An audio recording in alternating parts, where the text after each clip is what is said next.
What's up guys, my name's TechnoTuner, and today I'm bringing to you one of the few decks that I do play from time to time if I'm really feeling like playing more of a slowed down game state, and that's Runick Stun.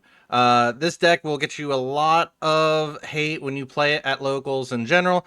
I feel like such a bad guy when I actually play this. However, the main reason why I play it is because I originally wanted to play Magical Musketeer Runick for more of a control board game state. However, given that I made Magical Musket Fiendsmith, I need to figure out what to do with the Runick core. And overall, this deck has done a lot throughout the time in which I've played.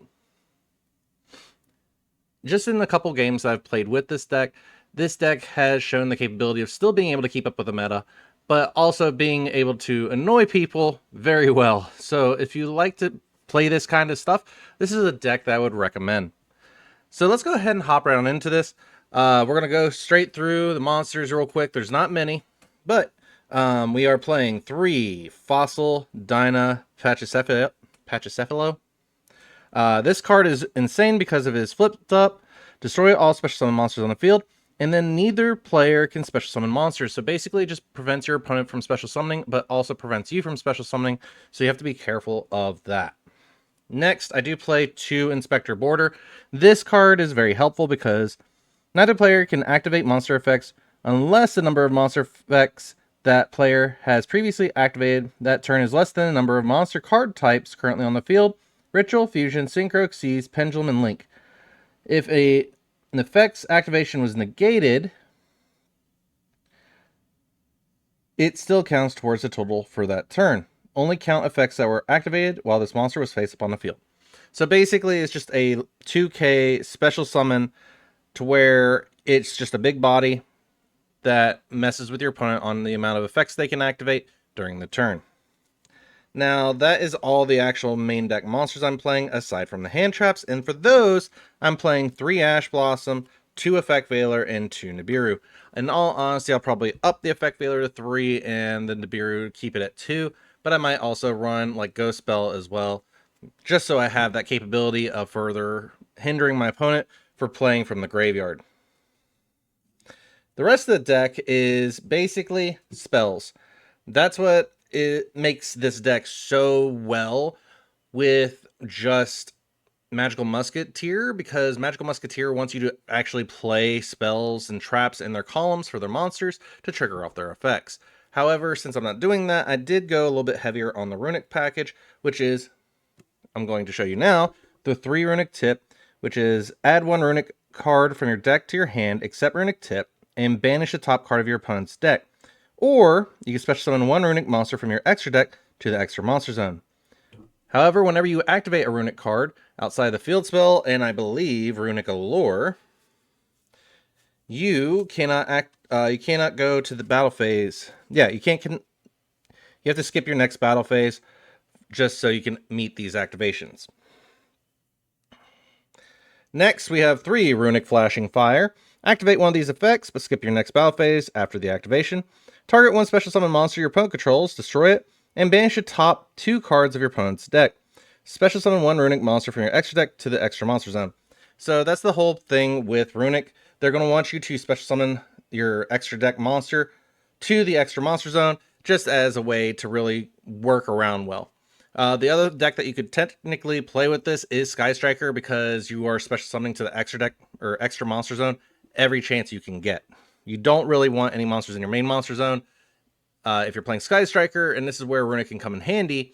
But the other fact of that is that Runick by itself does not care if you have monsters in your main monster zone or not. Next, I do play 3 Runick Freezing Curses outside of the skip your next battle phase requirement. You can target 1 effect monster your opponent controls, negate the effects until the end of this turn, then banish the top 3 cards of your opponent's deck. You can also special summon 1 Runick monster from the extra deck to the extra monster zone. So, kind of getting the whole idea here where you're just special summoning from the extra deck to the extra monster zone. But in this case, we're fine to activate because what we're wanting to do is mill our opponent out. Next, you can activate one of these effects, skip your next battle phase after activation for Runick Slumber. Target 1 face-up monster on the field the next time that monster would be destroyed by battle or card effect. This turn, it is not destroyed. Also, it cannot attack this turn.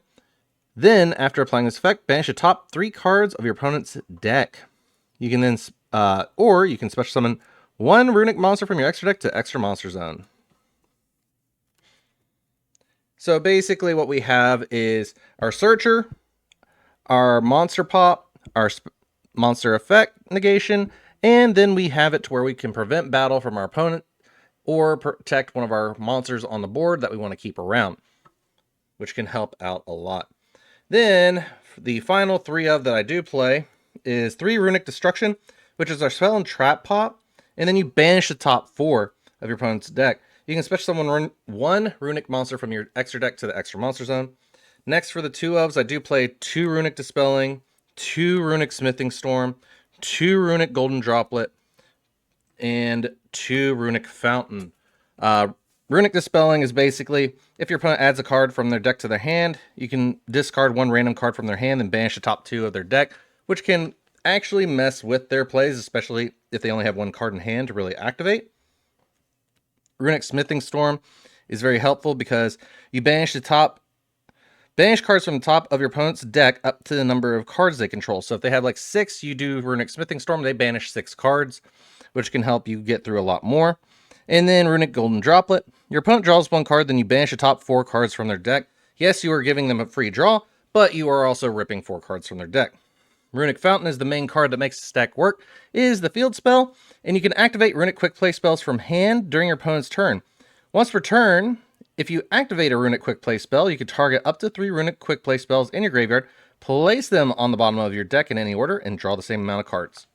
So one thing I will note is how this card works is where you have to activate the Runick spell and then activate the effect of Runick Fountain, stating, hey, I've activated a Quick Play spell that's a Runick card. I'm going to activate the effect of Runick Fountain to do this and shuffle them back.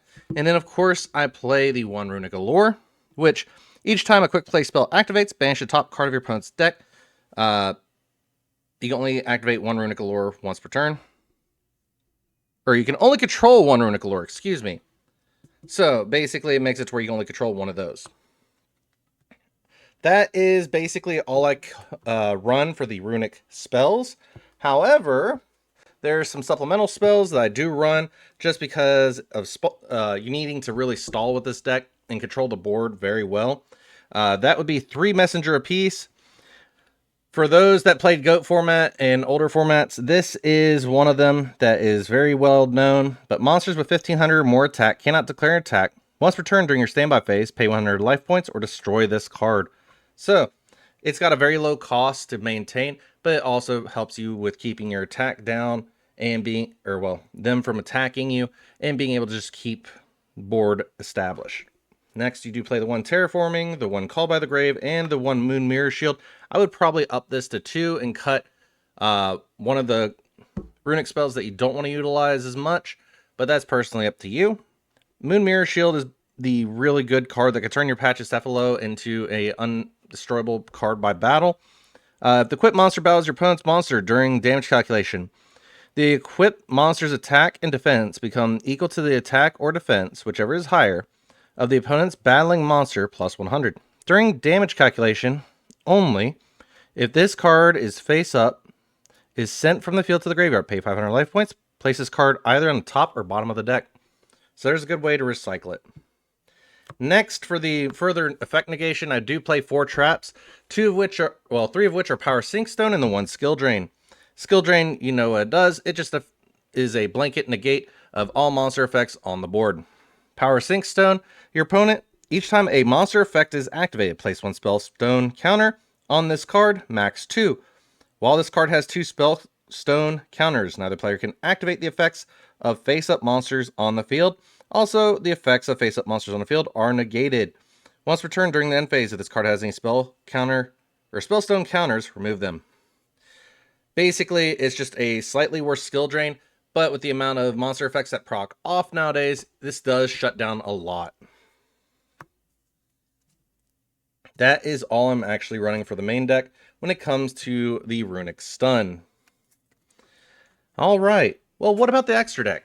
Well, for the extra deck, I do play it a bit basic. I do play the 3 Hugin, the 3 Munin, the 3 Jerry, the 3 Frecky, and the 3 Sleipnir.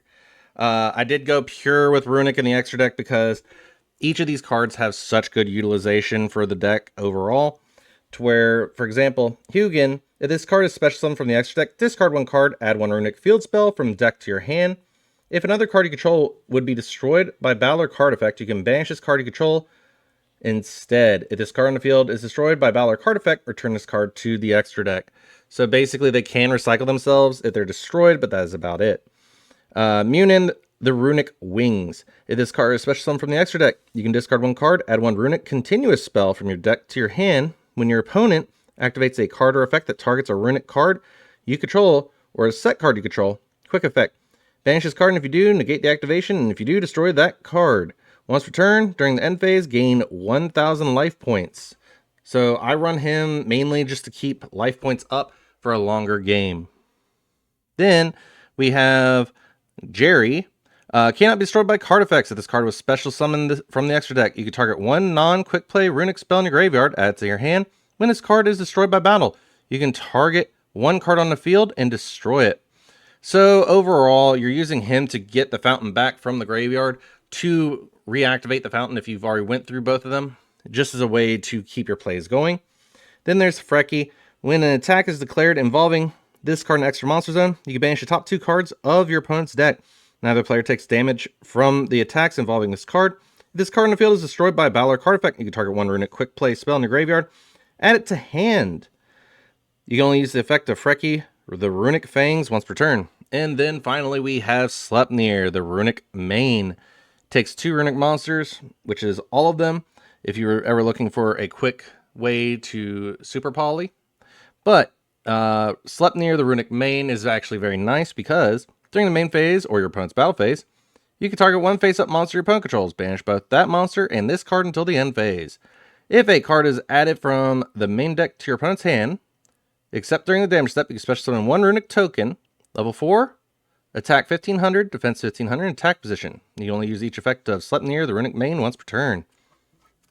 While that does give you extra bodies on board to really work with and do other things, this card just is a great way to be like, oh, okay, you have a troublesome monster? Well, they're going to be banished until the end of the turn.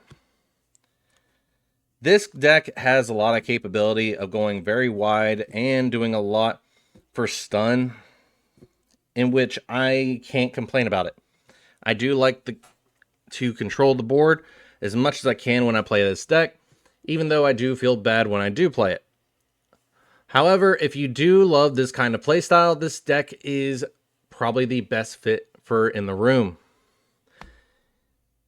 Anyways, guys, if you did enjoy this, please go ahead and leave a like and subscribe, and I will see you all in the next one. Is it okay if I'm to say I'm catching feelings from all the dealings? Am I astray?